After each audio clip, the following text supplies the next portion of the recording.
Oil ஊற்றிக்கலாம். வெட்டி வச்ச பாவக்காவை போட்டு நல்லா வதக்கிக்கலாம். அப்போ தான் அதோட கசப்பு தன்மை போகும். இந்தளவு வதங்கின பிறகு எடுத்து வச்சுக்கலாம். ஆயில் ஊற்றிக்கலாம்.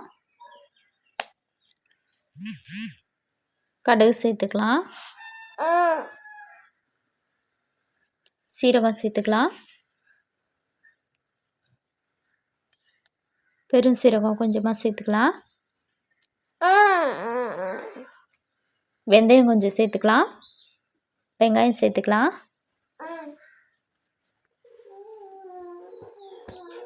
பூண்டு சேர்த்துக்கலாம். தக்காளி சேர்த்துக்கலாம். மஞ்சத்தூள் சேர்த்துக்கலாம். தக்காளி நல்லா வதங்கின பிறகு நம்ம எடுத்து வச்ச பாவக்காய் சேர்த்துக்கலாம்.